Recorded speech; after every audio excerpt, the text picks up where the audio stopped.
Hola a todos, mi nombre es Antonio Rodríguez Arias y sean bienvenidos a un webinar más de AES.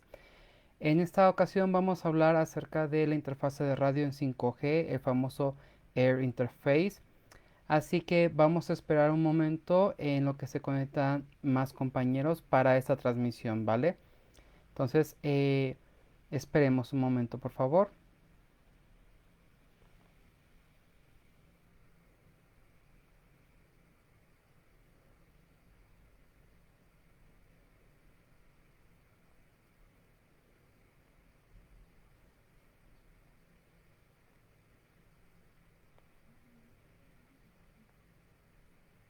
Bueno, entonces, muy buena tarde a todos. Les repito nuevamente, mi nombre es Antonio Rodríguez Arias, Technical Instructor para los cursos de AES de 4 y 5G. En esta ocasión vamos a estar hablando con respecto a 5G, Air Interface, ¿vale?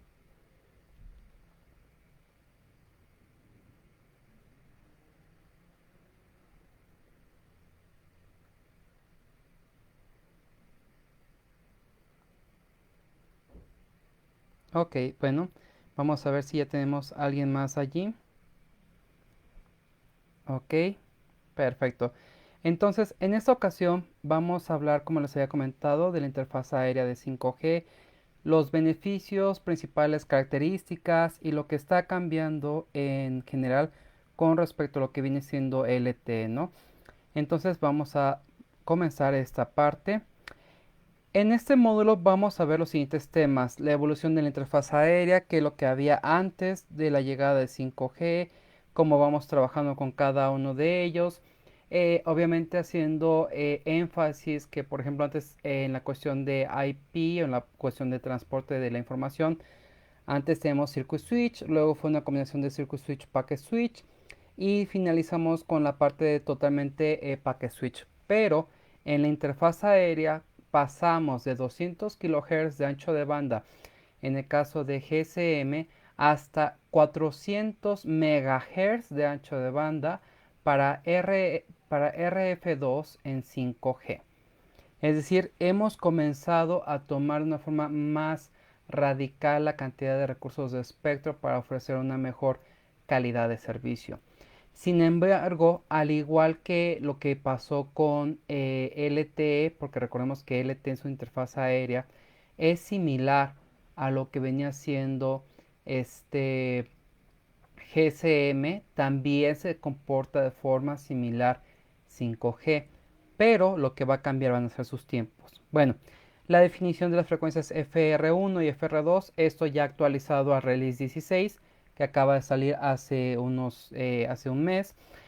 Las frecuencias y bandas y especificaciones, el uplink, downlink, decoupling, como está esta técnica que ha estado haciendo mucho ruido actualmente con los despliegues de 5G, principalmente porque hay un detalle en las frecuencias mayores de 2.5 y es su cobertura. Pero la cobertura, el mayor limitante no es con la parte de downlink, sino con la parte de uplink. ¿Por qué? Porque la batería es un elemento muy limitado que hay en los teléfonos. Entonces, con frecuencias altas, como los teléfonos no pueden transmitir a más de 23 dBm, entonces se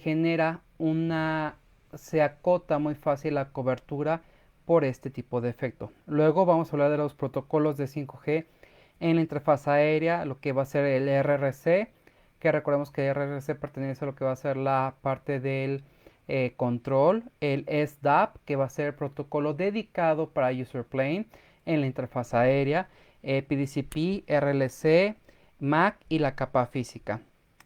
Aunado a ello, vamos a hablar de las características de la capa física en 5G, es decir, vamos a entrar más a la parte física, como lo que son los recursos físicos, que viene siendo el famoso de numerology, que es cuántos PRBs basados en qué tipo de configuración yo voy a tener para asignar qué tipo de recursos. Una, dos, el duplex y multiple access.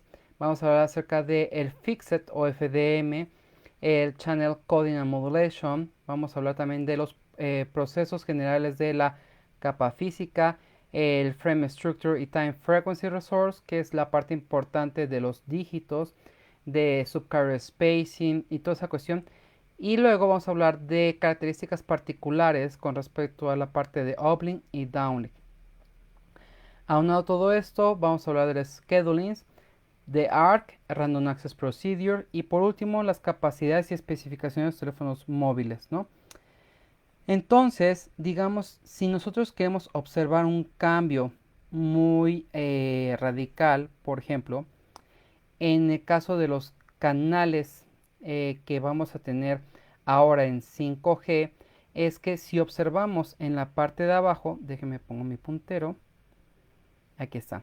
Si observamos en la parte de abajo, ya no vamos a tener P-Hitch o P-Fitch, solamente vamos a quedarnos con estos dos canales, el Broadcast Control Channel, el Common Control Channel y el Only Share Channel. Sin embargo, en la parte de los canales para señalización aumentan para lo que van a ser los Demodulation Reference Signals, que derivado de los Modulation Reference Signals y a los CSI, es por ello que desaparece el uso de todos los P-Hitch, P-Fitch canales que teníamos anteriormente, así como una actualización con los canales de PDCCH para que tenga un mayor uso y una mayor presencia, así como un mejor beneficio a la hora de transmitir todo lo que es la parte de control en la interfaz aérea, la adaptación de los teléfonos y sus características a las necesidades que se va a tener, una adaptación más fácil en lo que son los eventos ENDC, que es UTRAN and New Radio Dual Connection, ¿no? Entonces vamos a ver si hay alguna pregunta. Ok, hola a todos, mi nombre es Antonio Rodríguez. Aquí estamos en nuestro webinar de hoy de 5G Air Interface, ¿vale? Y bueno, entonces vamos a seguir teniendo nuestro PCI. En este caso el PCI aumenta en la cantidad de los elementos que vamos a tener día a día.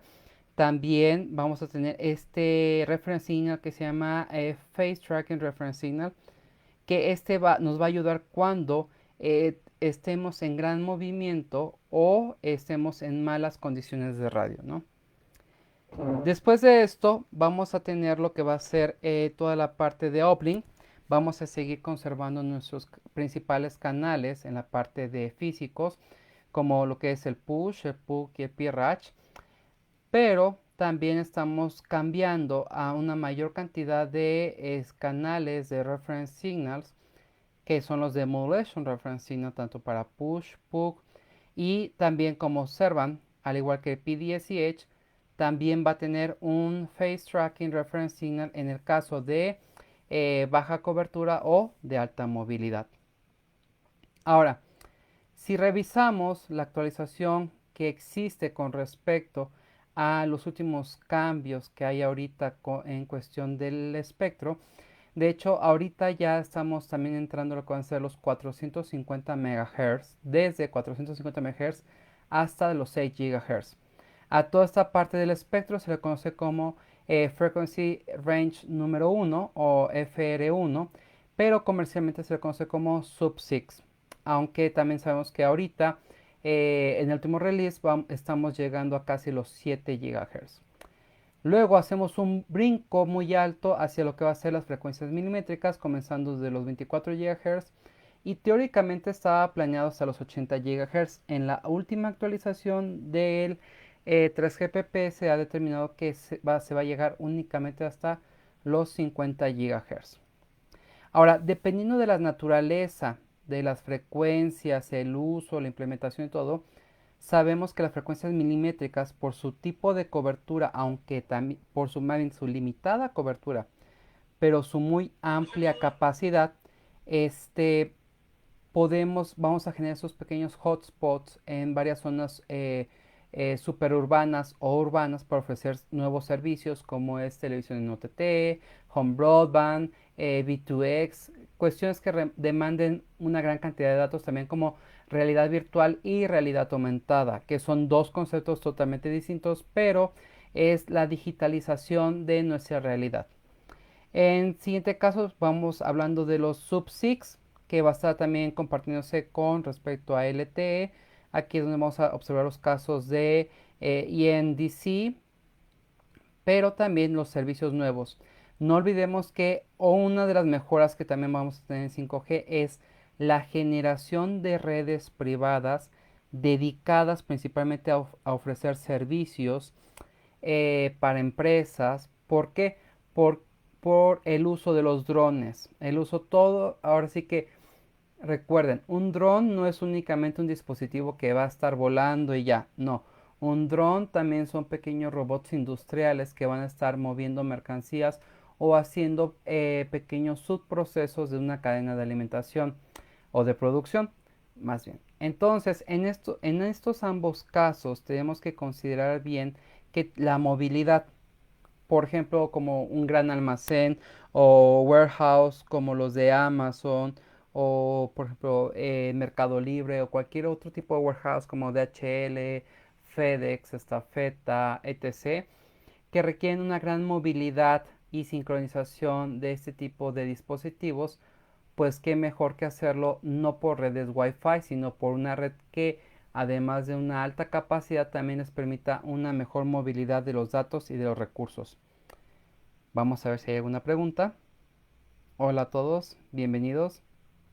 Y bueno, entonces regresando al punto, no olvidemos también el uso del VTX, que es una parte revolucionaria en cuestión de seguridad de automovilismo y nuestros sistemas de IoT. ¿Por qué? Porque parte del business case para los sistemas de 5G es la ampliación de portafolio dirigido hacia lo que va a ser IoT y servicios dedicados. Ahora, en cuestión de ancho de banda, como vemos, en Sub-6 vamos a comenzar de los 5 hasta los 10 MHz. En el caso de frecuencias milimétricas, de los 50 a los 400 MHz en una sola portadora. La realidad es la siguiente, actualmente no estamos llegando en los dispositivos, en los móviles, hasta los 100 MHz ni en los 400 MHz. La configuración que hay actual de 5G va de los 50 a los 100 MHz y de los 5 a los 60 MHz. En algunos casos sí se ha observado los 80 o los 100 MHz, pero la evolución y desarrollo de todo lo que son los sistemas chipsets o todos los procesadores que hay ahorita no permiten el funcionamiento amplio o correcto de toda esta calidad o capacidad que estamos ofreciendo. Entonces, es más, bueno, es recomendable utilizar de 40 o 60 MHz en el caso de Sub-6 y mantener de 100 o 50 MHz en el caso de frecuencias milimétricas. ¿Por qué? Porque hay compañías que dicen, oye, ¿sabes qué? Ya tengo todo el espectro de 3.5 que abarca de 3.3 hasta 3.8. Entonces son casi más de 400 MHz, no, perdón, son casi 500 MHz, ¿no? Y la gente dice, bueno, quiero meter una portadora de 400 MHz. Se puede configurar portador de 400 MHz, sí, pero tendrías que utilizar bandwidth par y sea un cambio de sincronización. O mejor se ofrecen 4 portadoras de 100 MHz y aún así no se te va a asegurar que puedas trabajar con la máxima capacidad. Porque además recuerden, en este tipo de frecuencias la cobertura comienza a ser un limitante de día a día. Entonces no se considera de forma usual este tipo de características en nuestros teléfonos, en nuestros accesos y todos estos detalles son los que tenemos que estar hablando en el desarrollo del comportamiento de nuestros nodos, ¿no? Pero ahora pasamos a lo que son los protocolos. En los protocolos para lo que va a ser la parte de control, vamos a seguir teniendo nuestros mismos protocolos que tenemos en LTE, es decir, comenzar de NAS, RRC, PDCP, RLC, MAC y capa física, y de forma inversa, subiendo en el InnoD y luego, recuerden, el NAS nunca se toca en la parte del InnoD, este se va hasta la parte de lo que es la evolución del MME, se llama AMF.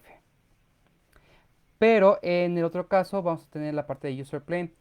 Si solo si el core que va a conectar a los GNBs, que son los nodos de LTE, si solo si estos nodos son de 5G, se podrá utilizar el protocolo SDAP. El SDAP es darle prioridad en la interfaz aérea a los paquetes que así lo requieran, porque actualmente la prioridad no se da en la interfaz aérea, se da en la parte de IP.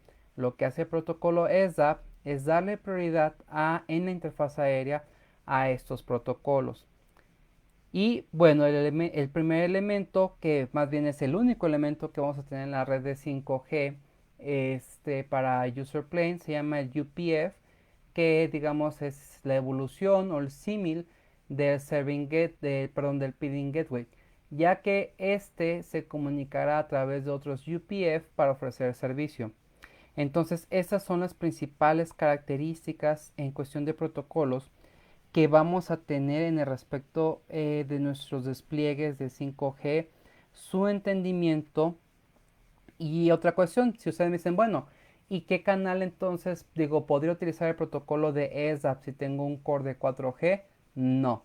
¿Qué pasaría si tengo un non-standalone donde el anchoring es 4G, es decir, el dominante es 4G, pero puedo hacer un anchoring a 5G y además es una solución 3X en la cual el core sea de 5G? En ese caso, en ese caso, donde tú vas a permitir que los usuarios puedan acampar en 5G, aunque no sea el nodo master y el core sea de 5G, solamente en esos casos tú sí podrías, ¿cómo se llama? Conectar de esta forma o utilizar el protocolo ESAP para la comunicación de user plane. De lo contrario, es muy difícil lo que va a ser la comunicación entre ambos sistemas. ¿Por qué? Porque no existe esa disposición o ese acceso general con el cual se va a atender todos estos recursos, ¿no? Además, recuerden que en la parte de user plane, una parte necesaria siempre es la comunicación en el tiempo menos posible, ¿no? Vamos a ver si hay una pregunta. Ok, hola a todos, sean bienvenidos. Y bueno, y no antes, recuerden que vamos a hablar acerca de las capacidades y especificaciones de los móviles. En este caso, quiero hablarles principalmente de algo que se llama Dynamic Spectrum Sharing. En este caso, como sabemos, tenemos usualmente nuestros equipos de LTE, principalmente en low bands y mid bands. Sin embargo, para un despliegue rápido de 5G con cobertura, pues usualmente vamos a desplegar redes, digamos, de 5G de 3.5 GB o de 2.6 GB, 2.5 GB o superior, ¿no? Entonces quedaría así. ¿Y eso qué quiere decir? De que pues el performance en la cobertura, al final la cobertura no es el mejor. Sin embargo, en cuestión de capacidad y latencia, pues va a estar bastante digamos que bastante repartido, ¿no? Pero ¿qué pasa si tomamos parte del espectro donde los PRBs que no se están utilizando para transmitir 4G se utilicen para transmitir 5G? Al hacer esto, entonces estaríamos hablando correctamente de mejorar el performance de las celdas en el borde de la celda, su velocidad y capacidad, así como la latencia. ¿Quién me va a ayudar para mejorar la latencia y capacidad? Son las bandas altas o más bien las frecuencias milimétricas. Sin embargo, recuerden que la cobertura es limitada.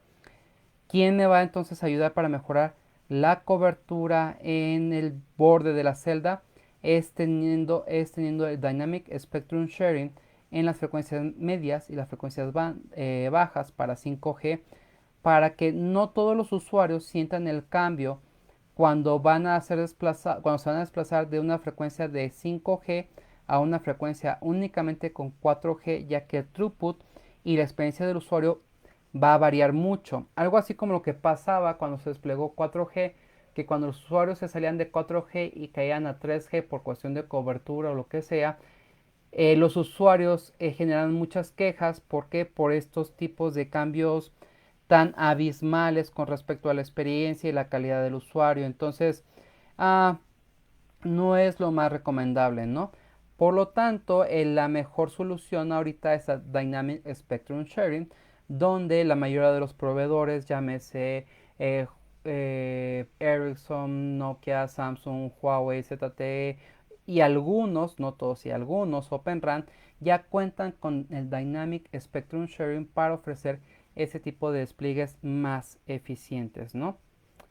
Pero bueno, hasta aquí sería el webinar en esta ocasión de Air Interface de 5G. Mi nombre es Antonio Rodríguez Arias, Technical Instructor para EIS. Y por favor, cualquier duda, cualquier comentario nos pueden seguir en nuestras redes sociales o también escribirnos a nuestros correos. Gracias. Gracias a todos y que tengan un muy buen día. Hasta luego. Y cuídense. Ok.